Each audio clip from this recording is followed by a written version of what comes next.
All right, friends. So it's Eric here again, doing another live stream. Uh, really enjoy doing these. It's a lot of fun. I enjoy bantering back and forth with people.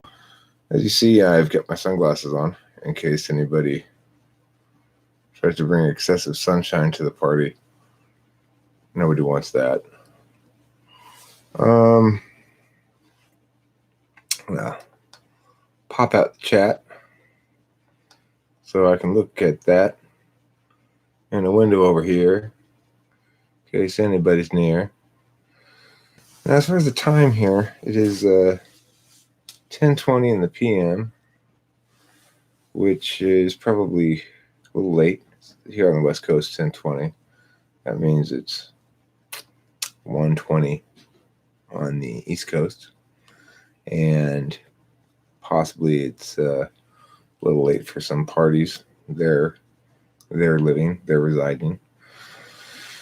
Regardless, I'm here. I'm prepared for sun. I'm prepared for cold. I could go skiing if I need to.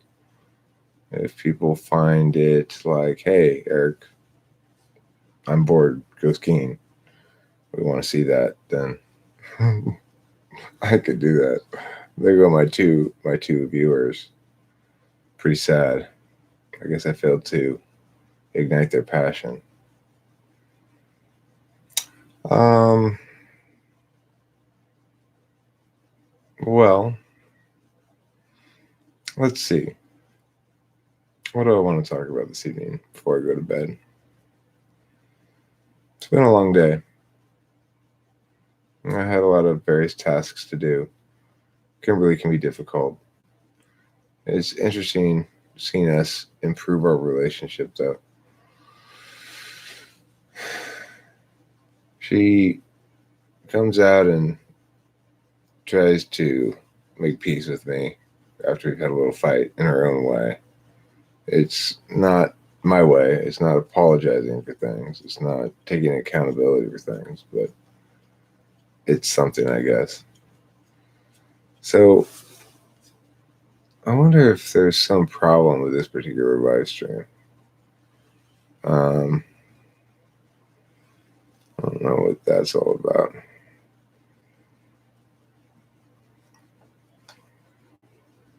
Anyway, so yeah, Kimberly and I are getting along better. We're doing a better job of communicating with each other, I think, or of not communicating with each other. I do a better job of not responding to things.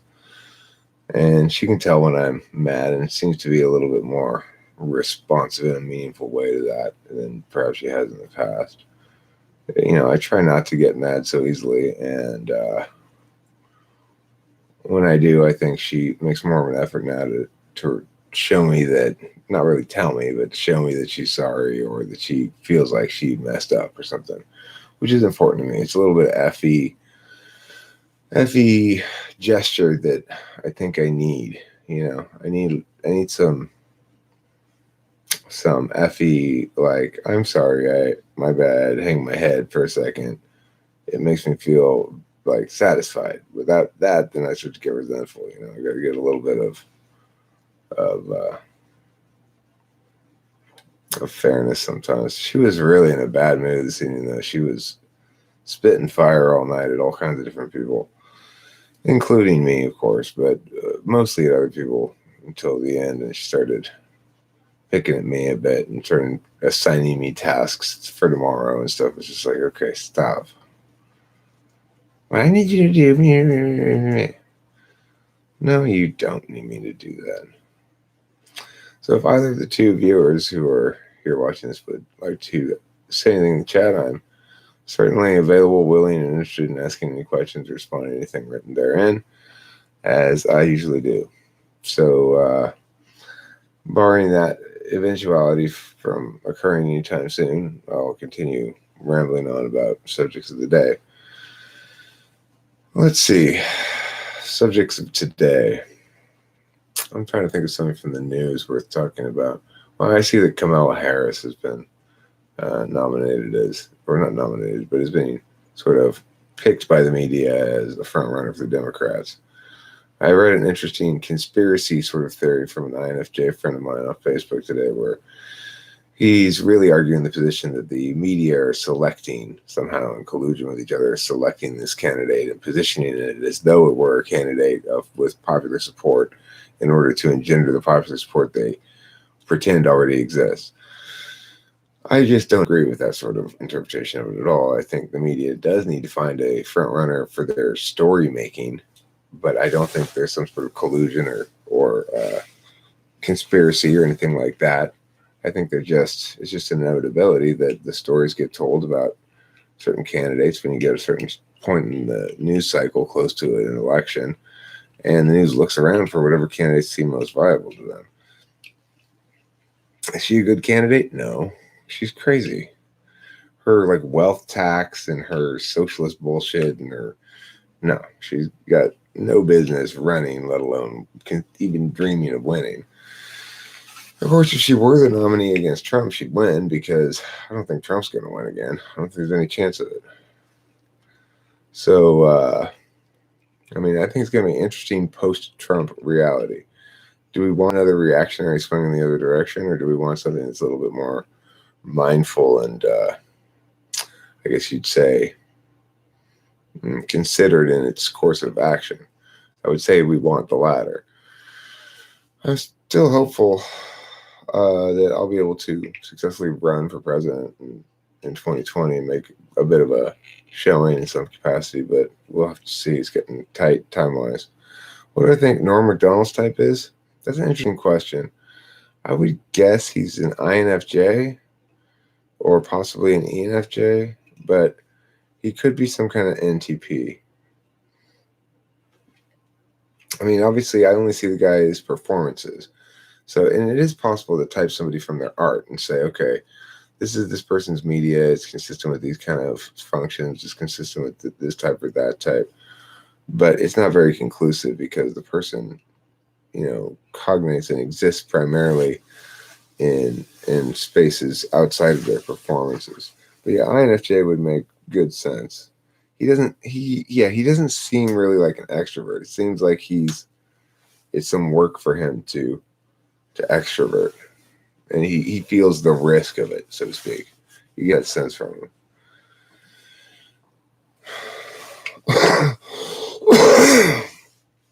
Let me see. I'm gonna pack a bowl here and smoke it. So yeah, I always liked Norm Macdonald. I'll say that, which is consistent with good FE. And at first I used to think he was very funny, and then over time I got kind of like, I found him a little bit more cringy, I guess. But his sense of humor certainly appealed to me. It's definitely an intuitive sense of humor. You can make a distinction there as well. That's pretty easy to make, I guess. Let's scoot this over a bit. What's up with his very long jokes? How do you explain it? Well, I don't really know what his very long jokes are like. If he tells like jokes that have kind of a complicated build-up and then a sort of resolving payoff at the end, that would make sense. You have to give me a little bit more detail about what's the form or shape of those complicated jokes. Does empiricism reign supreme? No, of course it doesn't.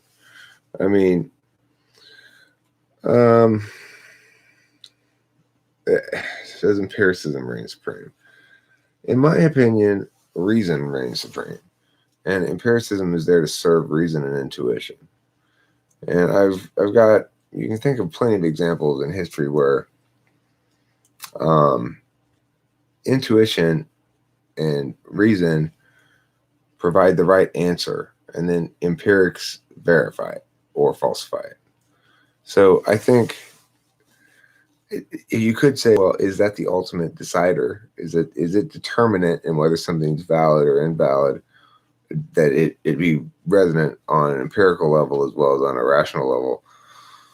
Well, for many things, yes. It depends kind of on what it is. But for many things, that would make it determinate. But the question of does the reason serve the empiricism or the empiricism serve the reason seems more relevant than the question of does empiricism reign supreme. And I would say that empiricism serves the reason and the intuition. I don't know his moth joke. I'm not that familiar with his work, obviously. So it's hard for me to say. If it's I just don't know it, so I don't know what to say about it. Christopher Hitchens. Is he the atheist guy? I don't know. I don't know what he was. I haven't listened to it enough, or maybe ever really. It's not the sort of thing I'm interested in particularly. It's like the reason I don't want to necessarily watch any kind of like atheists and stuff in general is because, number one, I feel like I know their arguments going in. Like, they don't really have any new arguments other than all the best arguments for atheism. And they don't really have any answer to the sort of arguments I make, except, if they're smart, it devolves into, well, I'm not talking about that kind of faith. And I say, well, I'm not talking about that kind of faith either. And then, that's where it ends. We're not really in conflict per se, because the thing about atheists is they want to bash on the cheapest and easiest opponent that can possibly represent religion, which is usually some sort of fundamentalist nonsense, right? They want to just bash on fundamentalism as it's expressed in its simplest and least defensible form.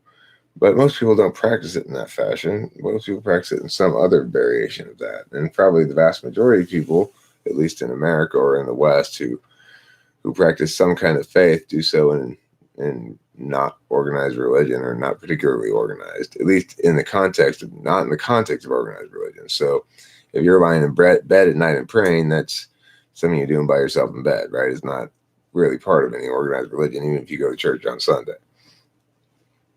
I'd say most of the God behavior of people is done alone.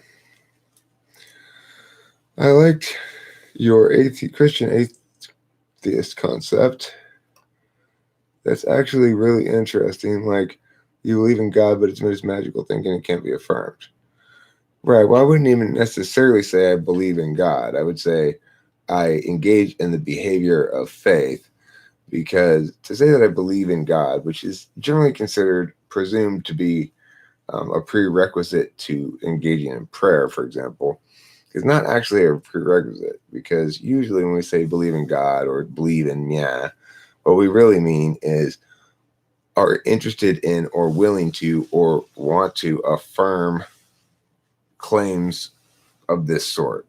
So I'm not interested in or want to or think it's useful to affirm claims of God's existence, for example, for a number of reasons, primarily linking to the futility of arguing existentiality, which seems, if you're arguing about whether something that's named exists, it becomes a weird argument very quickly. So, okay. How is NE different, similar to SE? Don't they both care about objects in the real world? No, not so much. Extroverted intuition uses random objects in the real world to function as nubs, starting points, or filler things that you can stick into a narrative. I could look around here and make up a story by involving a flashlight and a tube of silicone and a roll of tape and a bong, and I could make a story out of it, But the thing is, in that instance, I'm just using data from the immediate environment to fill sort of variables in a story-making process that I understand needs certain variables in it to give it distinction. So maybe I'll have the character and it'd be carrying around a tube of silicone and have that be central to what's going on in the story. And then also have him have one of those lights that goes on top of your head that shines right here, because I have one of those hanging right there, and I'm going to a cave, because that suggests to me going into a cave, right? So that's how, if I were to make up a story on the fly, I will almost always draw a couple of things from my immediate sensory environment with SE. Then I'll usually draw associations from those things to random memories that I associate with that. Like maybe I remember caulking the bathtub at my grandma's house with my dad, and I remember the way the tile on the floor in there looks like. So all of a sudden, some setting in the story has that tile floor, and it gives me the opportunity to pull detail to fill in space in the story from my memories through random associations with SI. Like this tube of silicone reminds me of that thing with my grandma's bathroom or something. It doesn't really, it's just an example. But or from SE by looking at the tube of silicon in this open space in front of me. So that's why NETI is so effective at freestyling storytelling, or at freestyling rap, or at freestyling songwriting. Like I can make up songs on the fly. They're usually come out pretty good, like a real song, you know? So, yeah, that's the deal with NE is they don't really care about objects in the world except as they serve their story-making processes if it's in the dominant slot. Have I done DMT? No, I've never done it. I don't really want it. It seems kind of intense from what I've heard. But I probably wouldn't turn it down if it were presented to me, you know, and the situation were right, and I felt safe. And I compared to TI. By intuition is meant the kind of intellectual sympathy by which one places oneself within an object in order to coincide with what is unique in it and consequently inexpressible. I mean, I think in contrast, one would say one creates from disparate pieces a whole greater than the sum of its parts that's irreducible, or collapses into a whole greater than the sum of its parts that's irreducible. Because it's greater than the sum of its parts, you can't exactly explain it. So I would say that one doesn't place oneself within an object in order to coincide with what is unique in it. One instead collapses things into objects, whole objects, or potentially, I guess you could say, collapses up into whole objects. If there's a distinction that's real there, I can think of NI as collapsing down into whole objects or collapsing up into whole objects. Like I can imagine it being if there's enough clues in the status quo that they collapse down into a singular truth of this descriptive. But then let's say an NE DOM presents them a bunch of potentialities. They might collapse up away from that into a binary or something where they got two choices. So I think in that regard, it collapses both up and down. And but I don't think one places oneself within an object. I think it's an objective knowing function. It's pre-creational though, so there's not really any conscious sense of how it's going on. It happens in an instant. You know, you'll realize, aha, here's the answer to this thing. Analysis, on the contrary, is the operation which reduces the object to elements already known, that is, to elements common both to it and other objects. Well, I'd agree with that. It doesn't necessarily reduce the entire object to it, but it makes the object carry the weight of specific meanings that are associated with it. And that's the nature of where rhetorical slope comes from, which is to say some things are easier to argue than others. Interesting comments, interesting question, Jeff Barnes. Thank you for that. How does NFP freestyling create NTP freestyling storytelling? It is. It's essentially exactly the same. When you take out the TI FI component, like Sauce and I could go back and forth freestyling, joking, riffing around indefinitely probably, and you wouldn't be able to tell us a different. Like he's also very improvisational and very, I guess you say, very intuitive, extroverted intuitor, like a bit of an outlier. So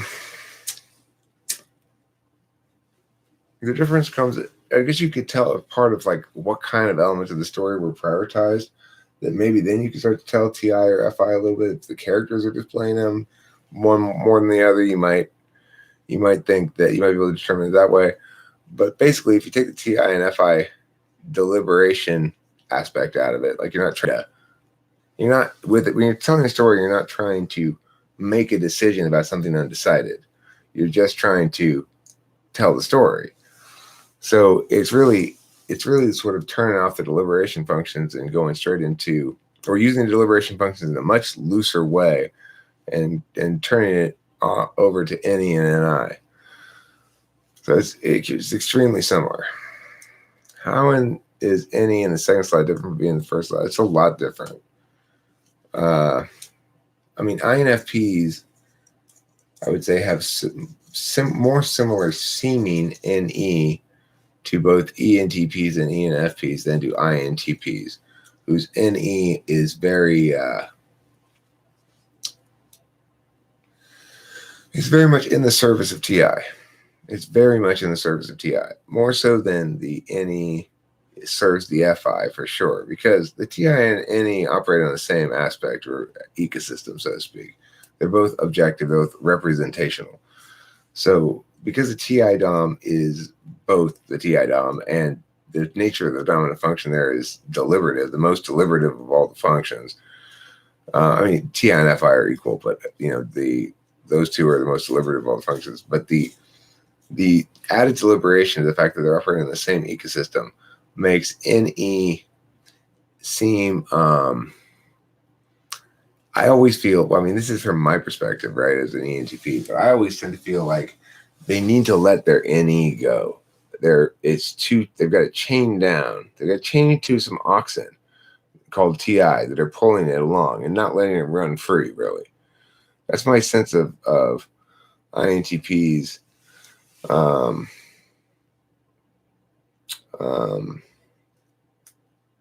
INTPs NE. Let me address this point here. Jeff Barnes says NI is perception, not an action. NI is an expression of being.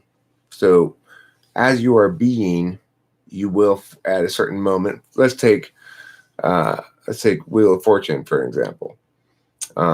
If you get some of the letters there and there's a lot of letters still missing, but you suddenly realize, it says watch out for bears, and that's your NI. Well, that's what we would call NI. That expression of existence via knowing from external clues and stuff, rather than from experience. You've never been on Wheel of Fortune before. You've never seen this particular phrase before. It's not experience based. That kind of knowing is what we call introverted intuition. So it's neither a perception nor an action. It's an epistemology function that is a manner of being in which one knows without past experience, without reference to past experience.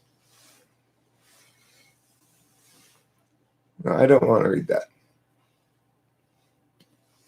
If there are specific arguments that anybody wants to make about anybody else's work, that's fine. Make those arguments. You can make them as well as that person does.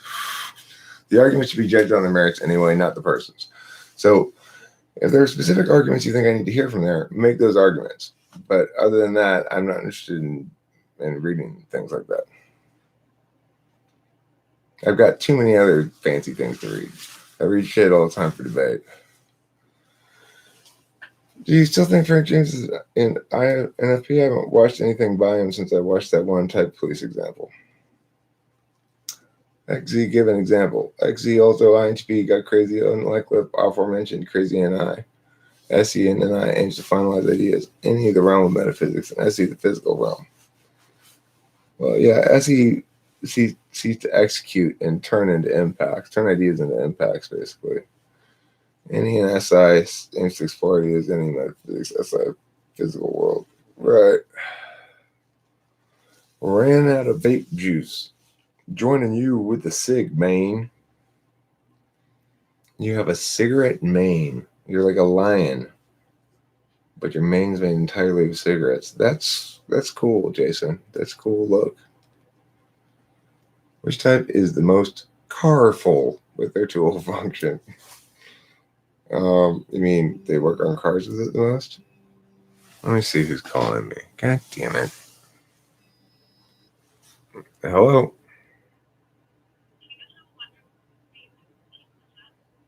If I could keep what up?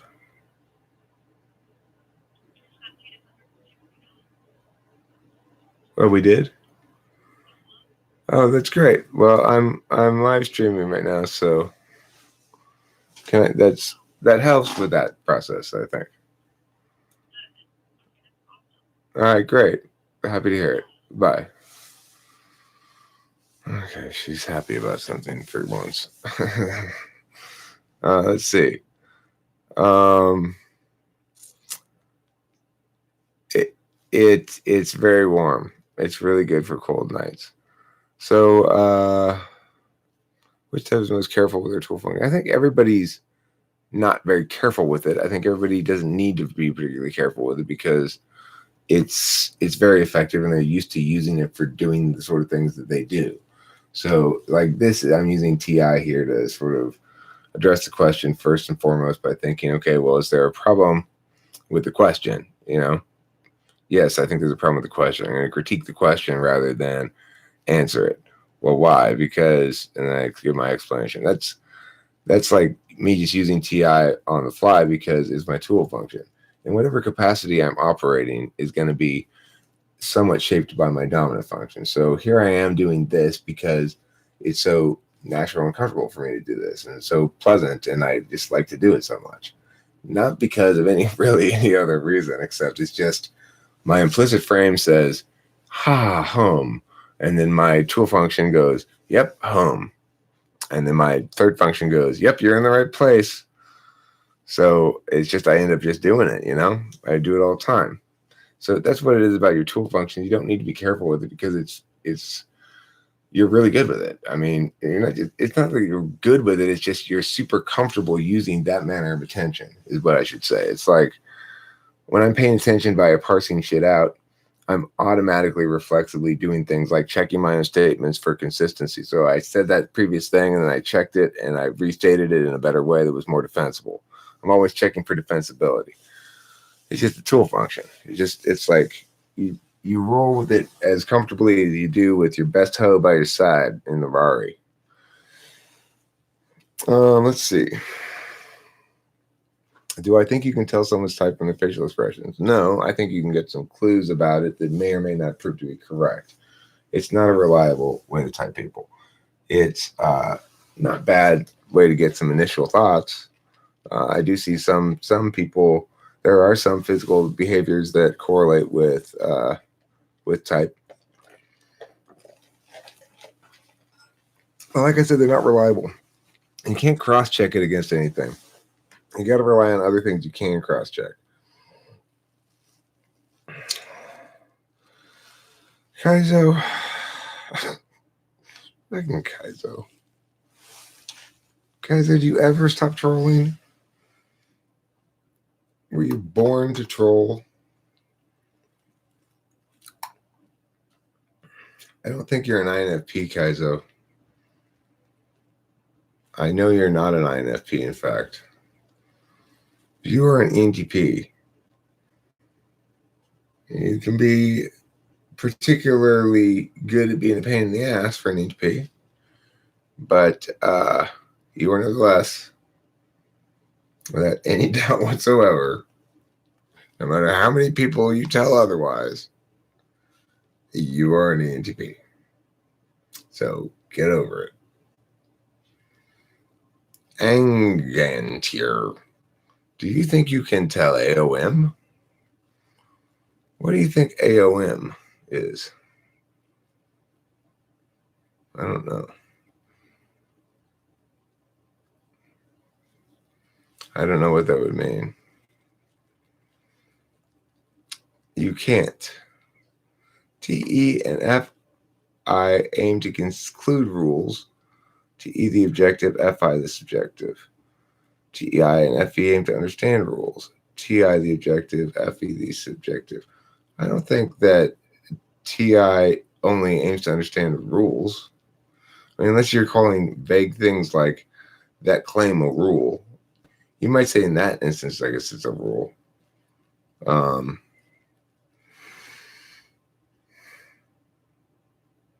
I mean, if I were to say we ought to do X in this instance, it's not a rule, right?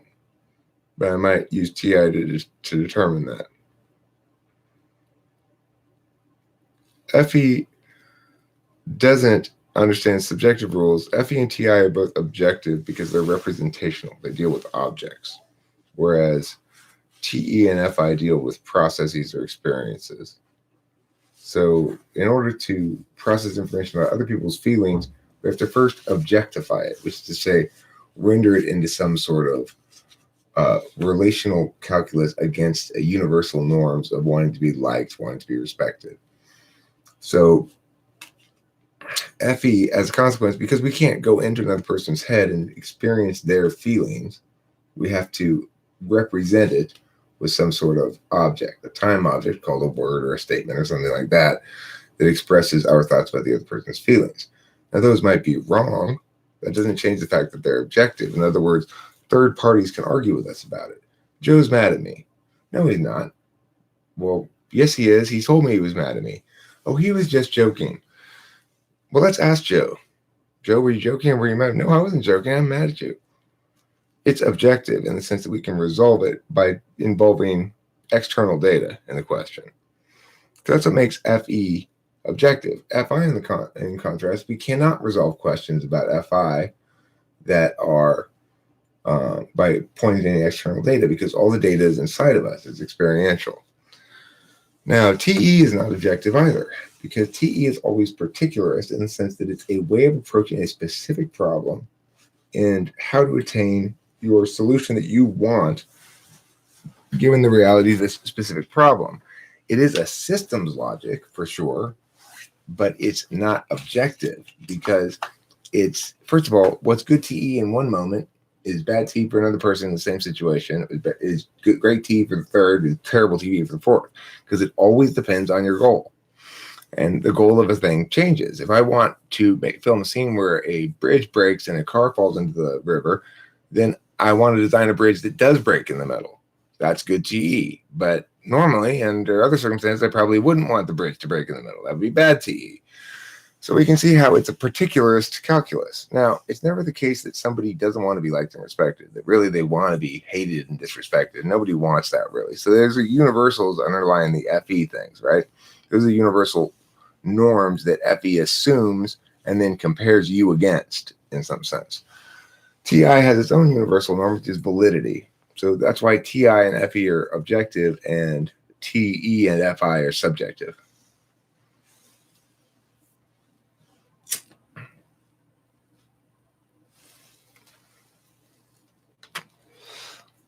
Okay. C.S. Joseph type choosing INFJ, really. I'm interested in knowing how other people experience reading novels. What do you think you paid attention to in a typical adventure story when you were young? I sort of pictured the story in my head as I go along. I pay attention particularly to plot. I pay attention to FE stuff, like the other characters, expressing some sort of FE gratification, gratitude towards one of the characters who's humble but is being now honored, and like I'd always sort of tweak out on those FE things. And then plot, excitement in the plot, and I'd probably skip over most of the description part, like they were in a forest with tall trees, the maple stretching into the canopy, and the green leaves twinkling in the. I just skip all that shit. Just go to the dialogue, the plot, and I'd reread the parts where the good guy triumphs over the bad guy in dramatic fashion. I'd reread that and I feel the juice of it, so to speak, a couple of times, and that's my experience for reading novels. You think you can spot a dominant SE user by the eyes? Yeah, I mean, well, okay. They do have a certain both intensity to the eyes and shape to the eyes usually, but my eyes are just as shifty, if not more shifty, than SE DOMs, and they go back and forth, back and forth, back and forth all the time. like I'm scanning the environment, but I'm not really scanning the environment. My eyes are scanning the environment passively. Like if something pops up of interest, they'll alert me, but I'm in my head thinking about something, like my eyes are probably scanning the environment right now, but I'm really just thinking about the words that I'm talking about. When I succeed at something, I feel worthy and I can let myself any SE things. But when I fail or do something wrong, I think I'm worthless and don't deserve any SE things and punish myself. Have you learned anything from that, Al? Have you learned? What do you have to succeed at in order to feel worthy to enjoy NESE? Obviously, you don't have to feel as though you succeeded at NESE to enjoy them. It must be something else you feel you succeed at, right? Like, what does success mean to you? What's like a perfect day where you've achieved maximal success? What does it look like?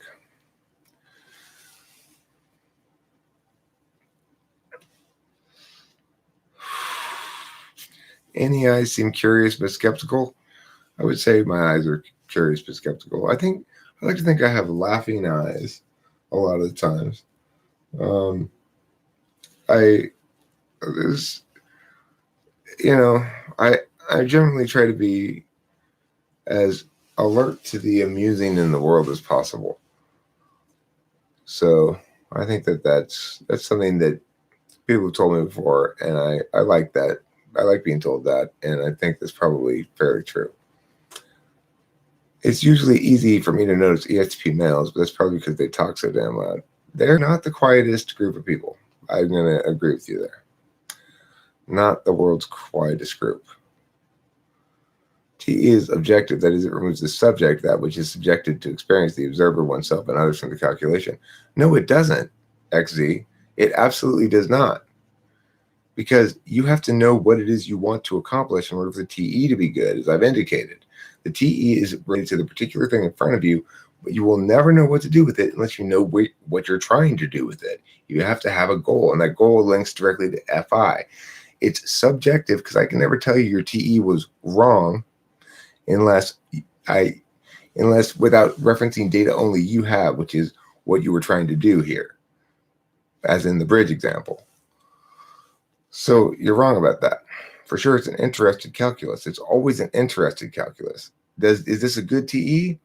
Well, did it accomplish what I wanted it to? Then it's good TE. That's a subjective calculus. It's an interested calculus. It's not a disinterested calculus. It's not something you can put out there for third parties to evaluate. It's irrelevant. Yes, ENTPs make good lawyers.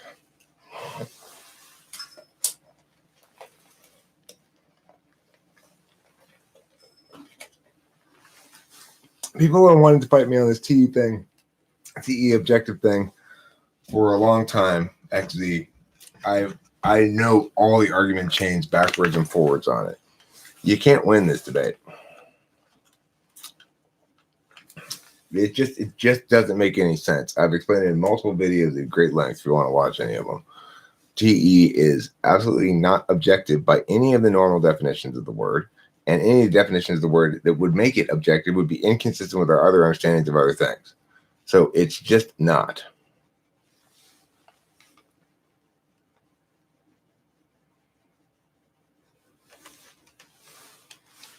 That doesn't make it wrong. Note, FITE users are always more right than TIFE users.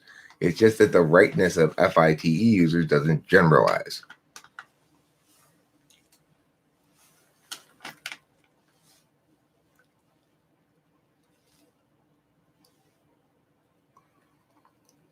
I mean, a successful day at work or a project or interpersonal relationships can make me feel worthy. So I can let myself be happy and enjoy idea exploration. What's a successful day at work? Do you sell stuff? Would it be like selling a bunch of stuff? Or do you like teach? Would it be a good day teaching class? Or like, I need a little bit more information. What successful means to you. A successful day at work means you didn't spill coffee on anybody's head because you're a waitress. What? I didn't kill nobody today, Eric. I made it all the way down from my house to the downtown, and I didn't kill nobody. I see. So a successful day as a researcher means you get a lot of work done, for example. You get a lot of data logged or paper written or something like that.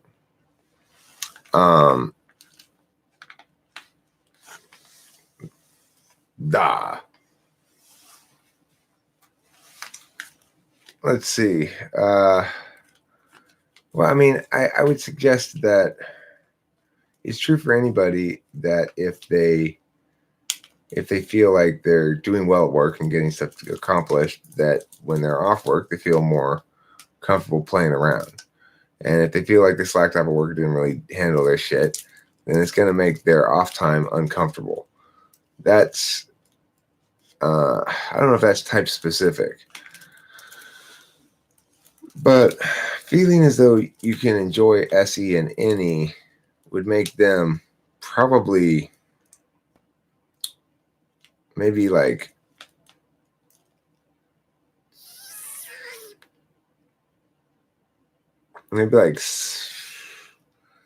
5 and 2. I don't know. That doesn't really give me much information.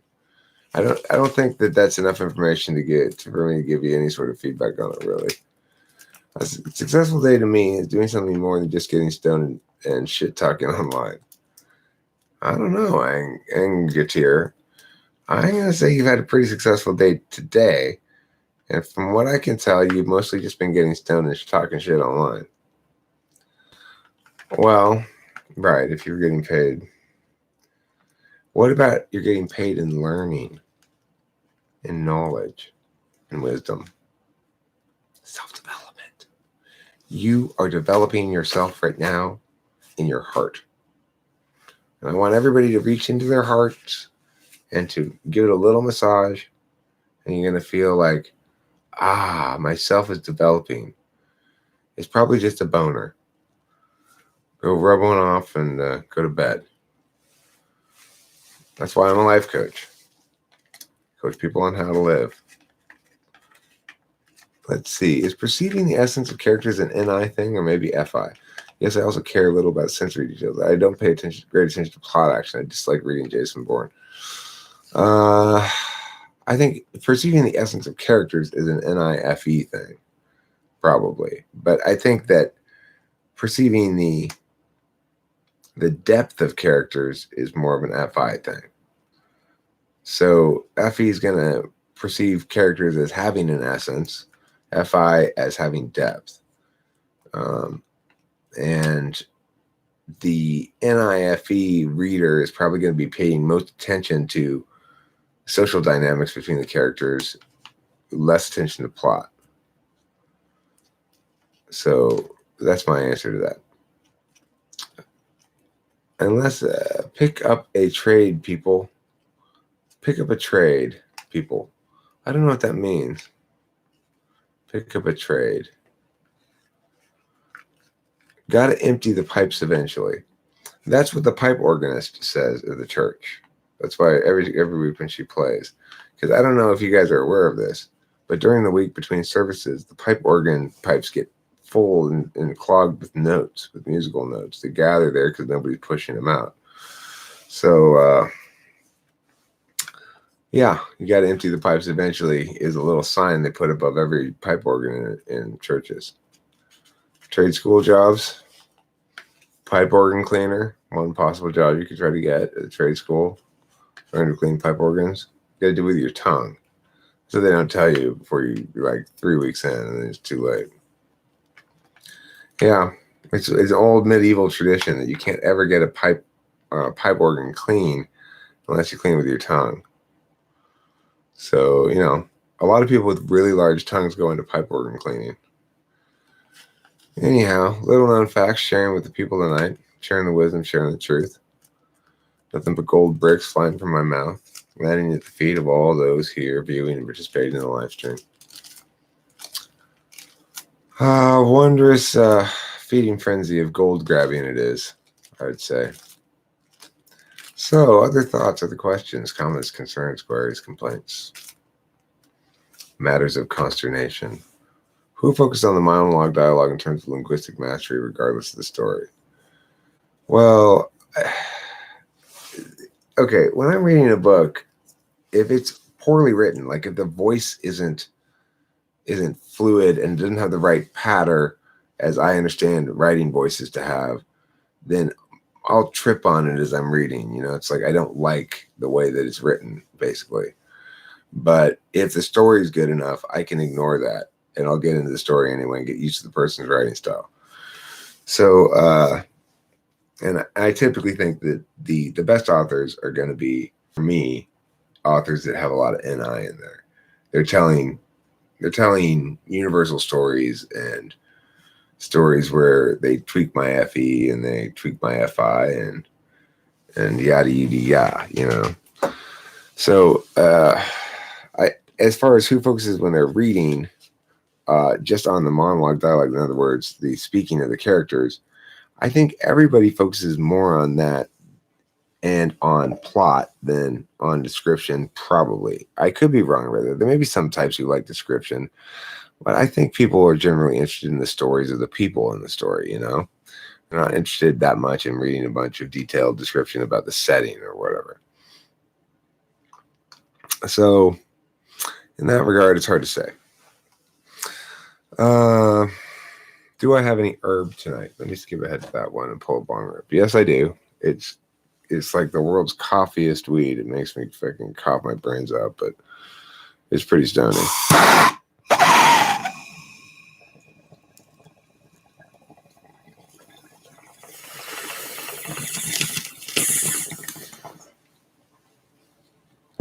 That bong it was a little less coffee than it's been. Have I read Jeffrey Archer? No. I feel EXTPs have good TE when it comes to debating for the most part. Well, one of the nice things about debating is it makes the distinction between the TE and the TI really clear.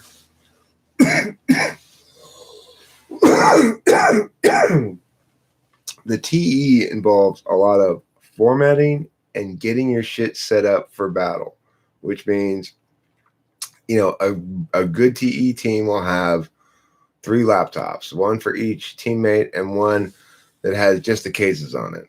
So those are always prepped. They don't have to switch into a different tab or anything in their computer, and they just read the cases from that laptop.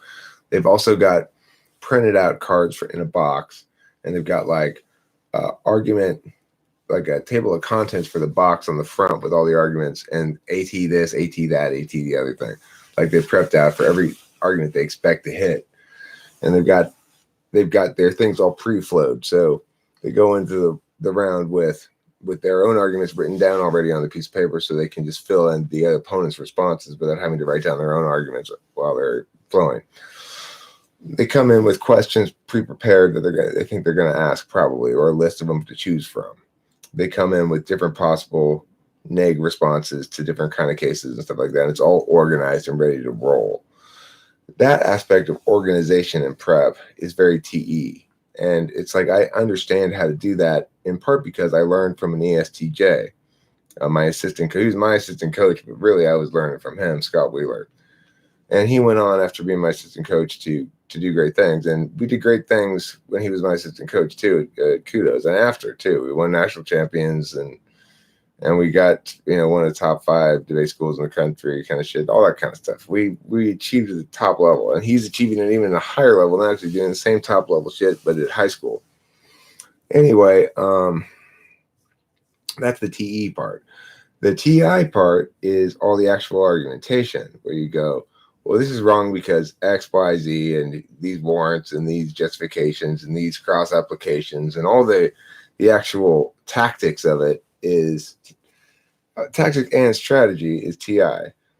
The I guess you'd call it like the administrative end of it is TE.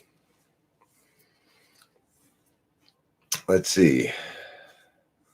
Trying to expect argument does not work with any person. I mean, trying to expect which arguments I'm going to make, you're right. That will not work for you probably. Because especially if it's something I've argued about a lot, right? You know, I've got my tailor-made arguments that I'm well defended, are well established, I know are defensible, that I can respond to anything. I rarely get caught on shit that I bring out to play. I usually don't bring it out to play if I think it's unstable. I think I might be an ENTP. What's the best way to tell? I don't really feel like an ESTP. ENTP seems like a better fit. Well, you can pay me $60 if you'd like, and I give you an hour and 15-minute session of one-on-one typing. But if you'd like tips on how to do it yourself, I would say pay close attention to your cognition and your habits. Try to pay attention to whether you know via looking backwards or whether you know via clue resolution. Try to pay attention to whether you primarily ideate and the doing part, the extroverted sensing part, just serves the ideation, or whether it's the other way around. You primarily do, and the ideation just serves the doing. Those are ways you might be able to tell apart a little bit. How's your FE? How egalitarian are you? Are you more aristocratic in your FE, or are you more egalitarian? If you're more aristocratic, that's more like ESTP. If you're more egalitarian, it's more like ENTP. Just a few tips. You said the other night that NE is what sees how something will play out. No, I mean it's let's see how something will play out. I would have thought the NE sees too many possibilities to know the correct prediction, like an NI user. No, it's let's see how this plays out, because the NE user knows that things will change between now and later. This is a constant point of conflict between, Kimberly and I. It's not really a constant point of conflict, but it's a point of differentiation between the two of us, insofar as she really wants to know the specifics of how and why everything's going to be okay. But the answer a lot of times for me is really, the answer is, well, because I understand these factors here, so I know I can defend if I need to here, here, and here. And I know where they can attack in general from here, here, and here. I'm not sure how it's actually going to play out, but I know that I'm prepped enough to be responsive in real time to it, so it doesn't matter. Is basically my position on it. I know that I'll be able to. I have to counterpunch. I'm a counterpuncher by nature. Any TI is a counterpuncher. So when you tell me how am I going to win the fight, I'm always like, well, I don't know. It depends what moves they try to pull. That will dictate how I win the fight.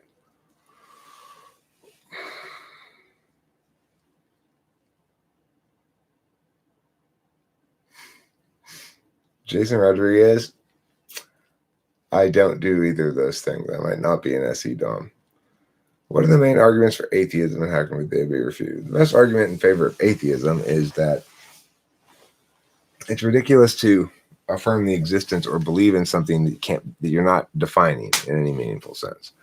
So if you want me to agree with you that Panetija exists somewhere in the world, well, then tell me what that is, Panetija. And if you basically refuse to define it, if you do define it meaningfully, then the thing you're talking about can't possibly be this ineffable God that is beyond definition and all-powerful and omniscient. And if you start attributing to God, hi Susie, you start attributing to God certain things like omniscience and omnipotence, then you open yourself up to certain kinds of attacks regarding the logic of it. Well, if God's so all-powerful, can he create a rock so big that he can't lift it? And then you force the God person to go, well, that's a logical impossibility, not a physical impossibility. One can't expect God to do that, which is logically impossible because he created logic to, make that complicated argument, right? So the best argument against God is simply that define it or you're not saying anything is the first thing I would argue, And the second thing I would argue is once they offered any kind of definition is I break down that definition, and say, and you can ask all sorts of questions trying to pin them down. Is God an entity or is God something else? Is God a mia or is God a mia? And they won't answer those questions because they'll feel like God is mysterious and God is whatever. And you go, okay, well, then you're not meaningfully defining the thing, so we can't possibly say anything about it. because we don't know what we're talking about. You don't know what you're talking about, and I don't know what I'm talking about. So that's the best argument against God, I think, as an argument, is that God doesn't work as an argument. You've got to make something work as an argument. You've got to define it first. And if you're defining God, then there's going to be cracks in that definition. You're going to be argumentationally vulnerable because the nature of the thing you're trying to define is presumably ineffable. So you can't really argue in favor of it in that regard. But how can those arguments be beat? Well, the best response to it is beliefs aren't things you carry around with you, that faith is in fact a behavior that one engages in, and that whether or not it is a good or bad behavior, whether or not it is consistent with reality, it's a good behavior and consistent with reality for the duration of that behavior on my end. And I'm not making any claims about what you ought to do or believe or think or whatever. I don't care. I don't really have this as a belief. It's a behavior I practice periodically that I find useful in maximizing or optimizing my manifestation of self, so to speak. So what's your argument that I should be an atheist then? Are you saying that I ought to negate something or that I ought to affirm something? What I ought negate? God's existence? Well, okay, I could negate it. Would you like me to negate it right now? Here's some arguments against God's existence. Are you happy? Oh, you want me to stop the behavior? Well, why? Well, it's not logical, but it's a behavior. It's not an argument. I mean, it may not be logical for me to dance either, but does that mean I should never dance?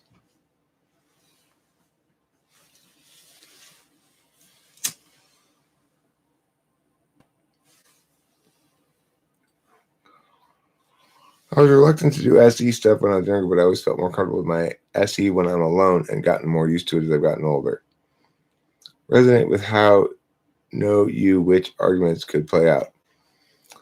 Yeah, well, Jeff Barnes, you're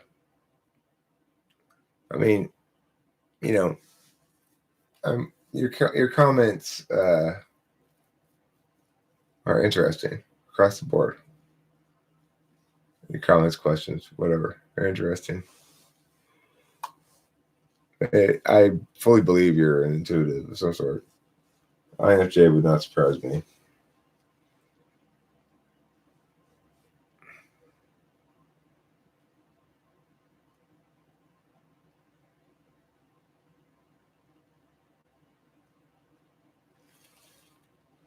Let's see.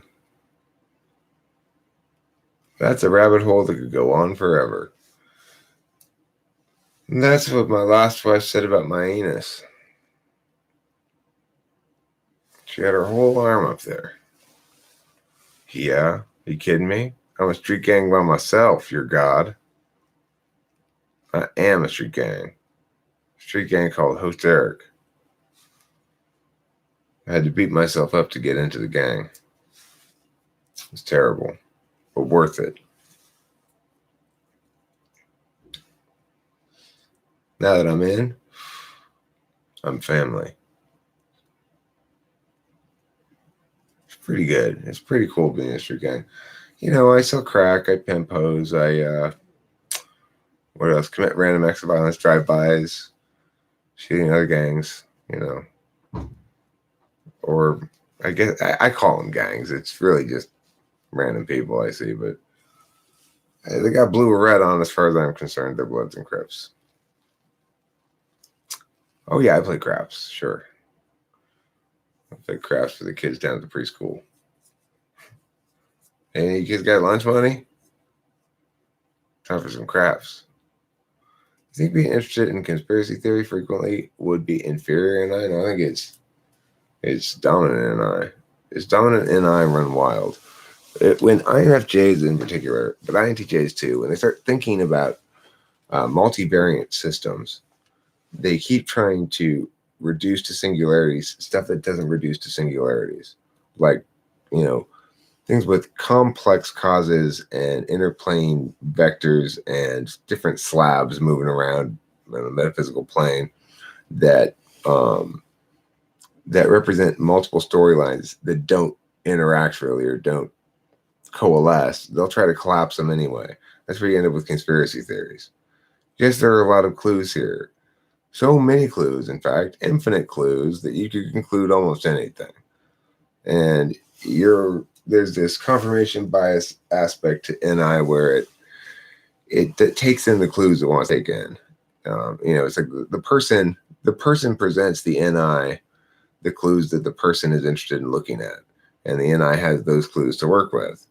And so, you know, a person's natural inclination towards confirmation bias will lead an NIFE person to just start going down the rabbit hole of a bunch of fellow-minded conspiracy theorists and all their various justifications for things. Which, you know, if you pay enough attention to enough justifications for things, you'll start to be convinced. Seventh slot NI.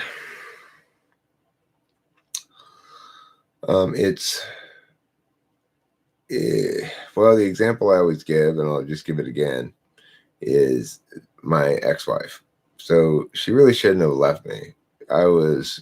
She had gotten with somebody that, you know, she should have felt like she scored a bit, right? For a couple of different reasons, but I don't mean this is boastful or whatever, but I'm just saying we had a pretty good thing going, and she had a very good thing going, and she wanted to leave because the grass is greener. In that sense, she's got no final awareness of what's really true outside of her own experience. She knows from past experience everything that's happened between her and me. She's not comparing that very much against external alternatives or what the alternatives are going to really be like or anything. She's comparing it only against her imagined ideal of how it should be. And so as a consequence, I'm never going to survive that marriage because I'm never going to live up to her ideal. And she doesn't have enough NI to recognize the truth of it, which is every alternative after me is going to be worse. And her life's going to be much worse after she leaves. And she's not going to find something better, and she's not going to find herself thrilled with her decision making. But on the other hand, there's one more factor in it, which is because she's got polar NI, she's probably not likely to ever come to that conclusion. Hi, Kimmy.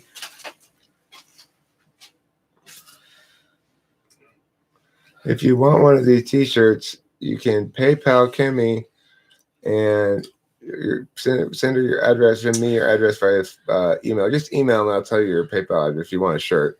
It looks like this. Baseball tees are $20. $20 for baseball tee with a TW. $15 for regular t-shirts. So there you hear it. And we will mail it to you. That's if you're in the continental U.S., I guess, because are we charging shipping? Well, yeah, it's plus shipping. Oh, it's plus shipping. Well, let's just say the price what it is with 15 the shipping included. With the shipping plus included. shipping. 20 plus shipping. So, okay. All right, fine. But we need to tell them how much the shipping is so they can just send me. I don't know because I don't know where each one of them are from. Okay. Well, listen. What I'm saying is for people within the continental United States, let's have a price. Let's make it 20 and 25, including shipping. That means you give us $5 to ship the thing. Whatever. All right, fine. So if you're in the continental United States and you want a shirt, it's $20 for a regular shirt and $25 for a baseball tee, and that includes shipping, and it'll mail to your house. We got one right here. We're gonna mail tomorrow, which is Matthew's, right here.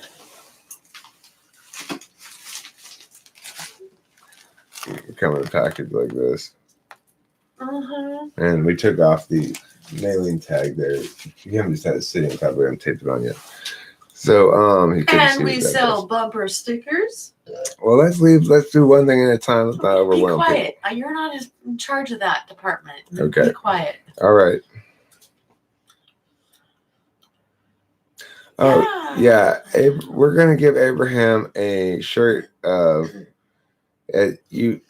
Like you and he designed the shirt, And what you want it to Kimberly will look make like, it. and we'll make it over here with the cricket. It just is. It has to be like line drawing kind of image. It can't be multicolor or anything. Where it's just like that one we showed you, or this one too. I got one like this. It's got to be like that kind of thing, Yeah. So Look how freaking cute that is. Officer Red Tea, yeah, that's Officer Red Tea right there.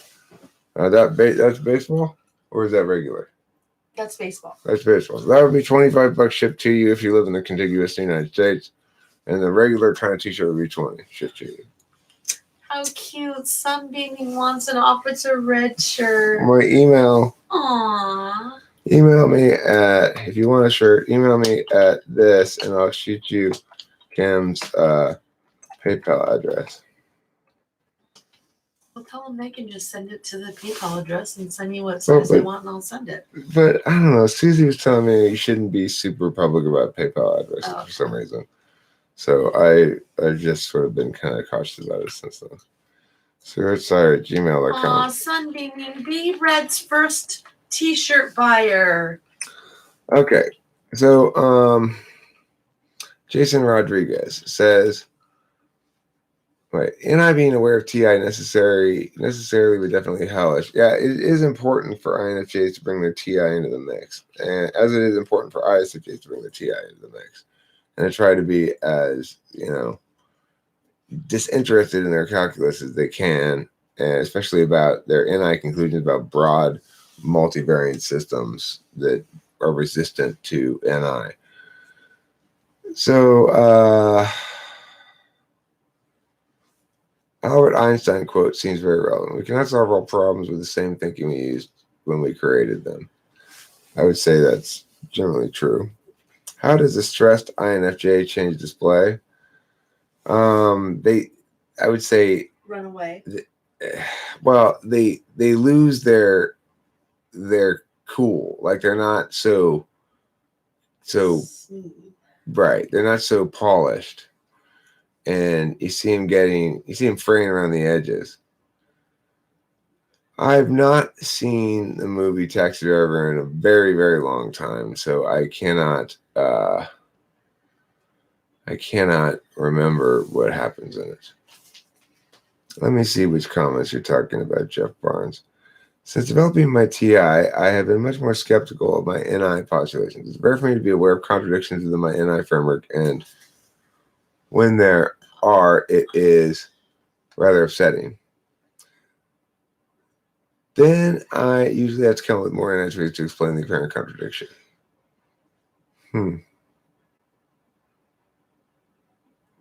I can see why it would be upsetting because it's a knowledge function. It's like if you remembered something yesterday and it turned out you realize, oh my God, I remembered that thing, but it didn't happen like that at all. It would be disconcerting. Well, NI is the same kind of function as SI. It's a knowledge function. So there's an equivalent like dismay if one discovers that one's NI is inaccurate in the same way that there would be if one discovers one's memories are inaccurate. Let's see. Irritable. Yeah, irritable. Or, not just like the FE starts to crack, they're not as attentive to managing perceptions because they're under stress and they've got to attend to something else. It's detracting from their tool function. They're probably in a situation where they don't get to use their tool function. FE is not working. And they've got to either go to TI more than they want to, or even worse, it's something that requires TE. And then you're going to see an INFJ start to get stressed. Did I ever finish typing about Matthew Allister? No. You didn't? Not really. I haven't drawn any conclusion exactly about him. I think he's probably INFJ, but I could be wrong. Could be ENFJ. I haven't really done a full typing on him. He's ENFJ. He is not introverted at all. He's so extroverted. Is he? Yes. Maybe. He just looks like he's introverted and kind of a little bit of a hermit to you, but it's because he's talking to you at night. It's because he's talking to me at night. Huh? Well, I'm just saying, but do you notice how whenever he's talking to you, he's moving around and he's all over the fucking place and just, yeah, he's so extroverted. How about a stressed ISFJ? A stressed ISFJ. It's so much fun. Come live with us every day. It's a stressed ISFJ involves a lot of scolding and negative talk and description of what's wrong and what they're doing wrong and how they need to be doing things differently, or how they don't have the right attitude, or they don't have the whatever. And it's a lot of venting. It's a lot of Piss ass. Piss ants.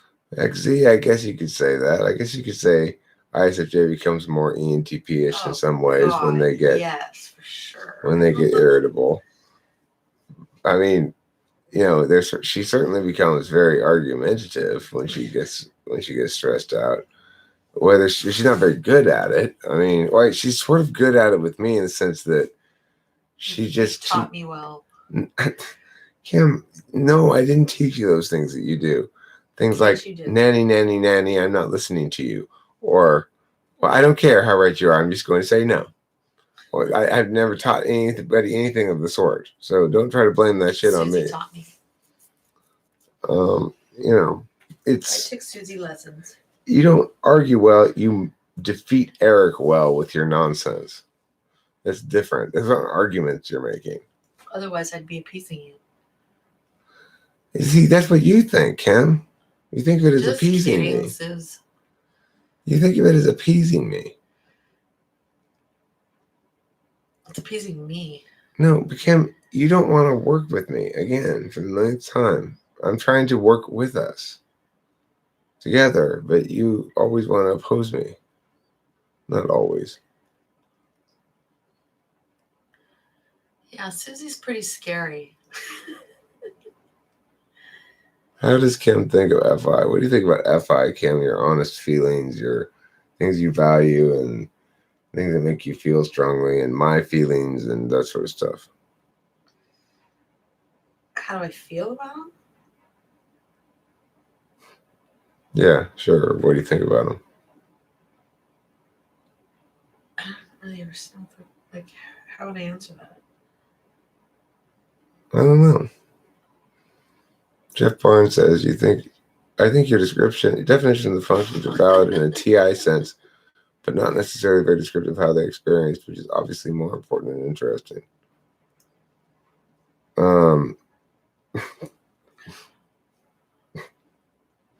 That's a fun sentence, Jeff. FI is gay as fuck. Now, Hambone. I think it's kind of gay as fuck too. Give Kim a bong rip. Kim doesn't smoke weed. Although I did notice Juan Pablo has arrived recently. And he comes in and he'll get a bong rip probably pretty soon.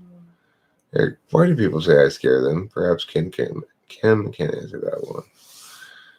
Well, you're quiet. That's always a little scarier than being talky. What's in her head? She's not saying anything. Is she going to kill me? Those are natural things to think anytime you come across a quiet girl. Yeah. People like example of seeing it played out. So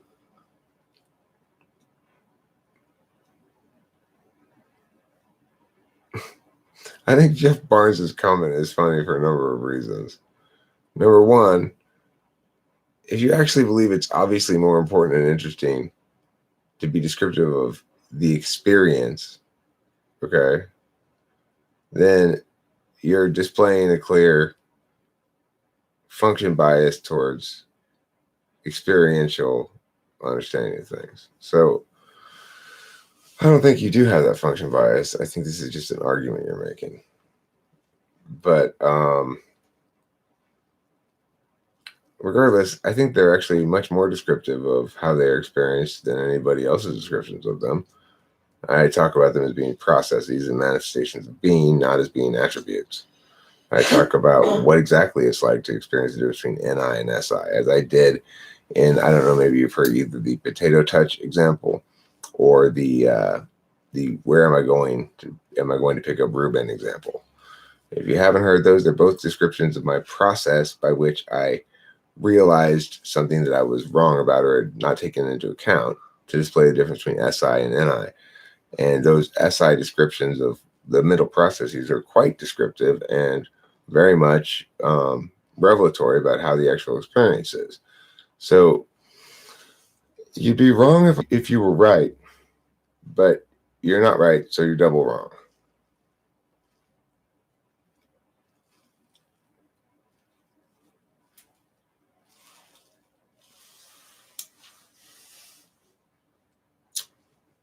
Which is a good sentence.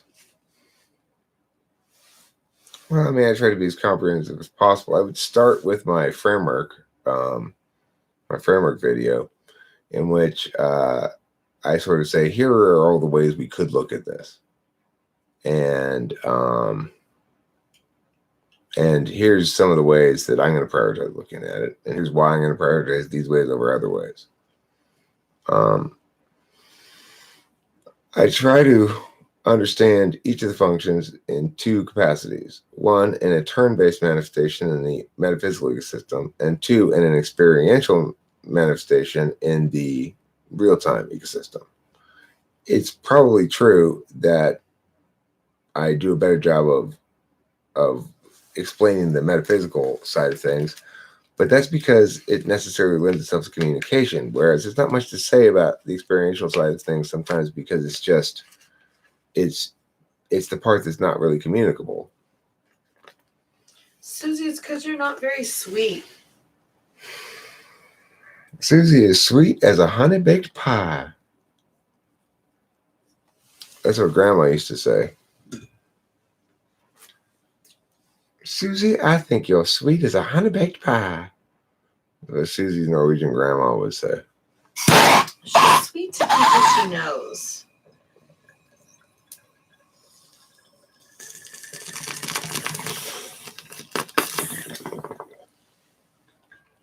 When fourth slot in, he types are worried all of a sudden. They see tons of possibilities, but all the ideas are just bad stuff that can happen. ISFJ, perhaps more because of polar TE combined with low NE.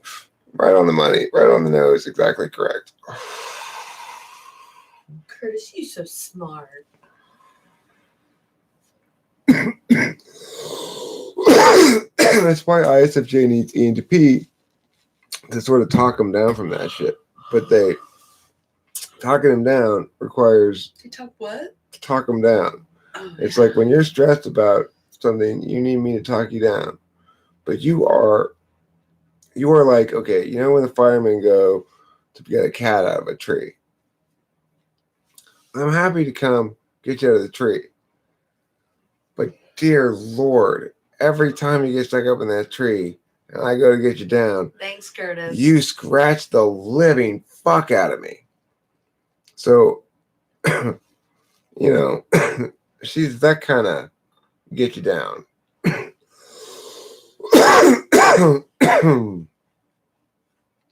But, did you call yourself Johnny Ham? Yeah, Hambone Johnny, they call me. I'm an old blues player from the Delta. My woman left me, my dog died, then my woman died, then my dog left me. It was a terrible Tuesday. I've been singing the blues ever since, strumming the banjo down by the Delta, sucking up catfish and drinking tequila. I'm Hambone Johnny. I'm Johnny Hambone. True, I know a little about Sissionics, but I was wondering how accurate you believe the system is and whether it's worth studying as a consequence. I think it's got some core things wrong. I think some things it's overcomplicating. I think it's too mechanical. Like it tries to do too much with the mechanics of it. It makes too many claims. You got a bunch of random claims going all over the place. Some of them are accurate, some of them are not, and it's not quite sure why. So, I mean, in my opinion, it would be best to just try to try to interpret the functions from some basic starting points that I do in that framing video where I go, okay, well, these are the things that psychology do, and walk through the argument chains. And if you disagree with anything in the argument chains, then make the arguments. You know, it's like I'm not unwilling at all to defend my perspective on cognitive functions. I'm willing to argue the points with anybody. And if they're right, I'll adjust this thing accordingly, unless it destroys it, in which case I'll have to scrap it. If they really come up with something to blow my mind. But the thing is, I've gone through that a couple of times already. This is my third incarnation of an understanding of it, and the first two fell apart because I didn't have it right. I didn't start in the right spot.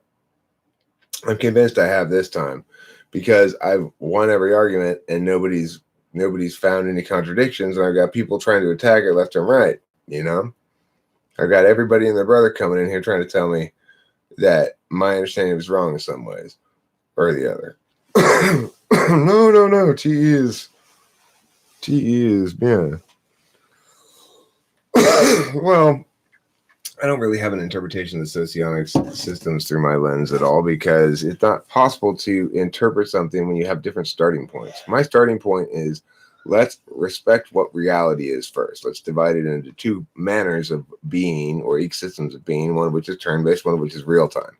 That's the most important distinction, because it allows us to recognize the fact that the physics of an ecosystem of language are different than the physics of an ecosystem of bodies. And so if you don't begin with that fundamental distinction, you're starting in the wrong spot. And somewhere along the line, it's going to catch up with you. Fruit from the poisonous tree. There's no better place to start. I mean, the only other potential place you could start. Okay, well, I mean, look, we have an opportunity to describe how the physics of language works, or objective thinking, representational thinking.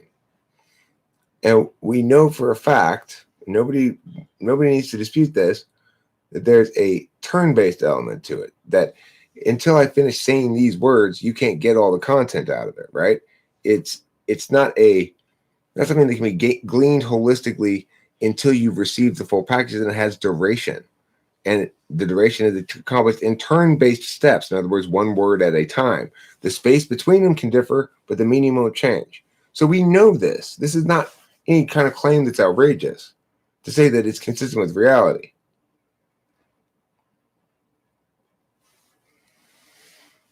What do you think of Model G socionics? I mean, people, what else is there to say about it except, to the extent that it agrees with what I'm saying, it's right. To the extent that it doesn't, it's wrong. I don't need to go look into other things that have some aspects of them that are correct or wrong or right or whatever. I've done all the intellectual work I need to defend my arguments.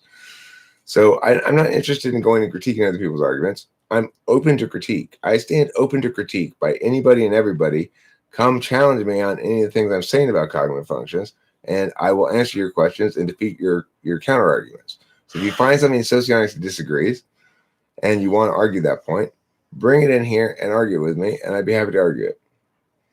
But I'm not going to go read some shit and look at something, and then, no, I don't have time for that, nor interest in doing so. I'll defeat all comers, though. So, you know, bring it, whomever. To the extent that it disagrees with my system, my understanding of it, I will explain why mine is better and preferable, and I prefer it. I'll make my affirmation, and it will defend the negation of anybody else, or I'll negate the disagreeing other, and win the negation. Either way, they can choose. He says ENTP is NETITESI. No. ENTP is NETIFESI. He challenged me to answer any question in one sentence. That's not a question, so I guess I can have infinite sentences to answer that one. Okay, I'll answer the next question in one sentence.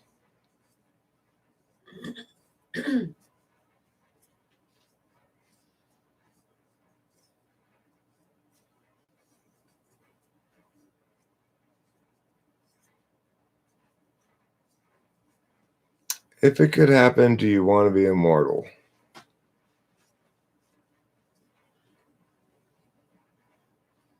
Almost.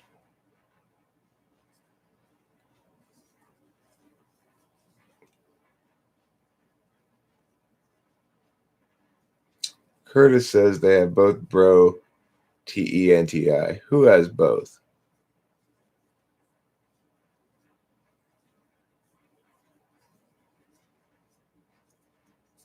NHPs? No, NHPs don't have both in the conscious stack. I'd be interested to debate your understanding of any, not necessarily your definition of which is broad and not very descriptive. Well, what would you like the definition to do that you think my definition doesn't do? I think I'm accurately describing its role in cognition in relation to the other attentional manners. I think I'm accurately describing specific examples of the experience of it, say the Wheel of Fortune example.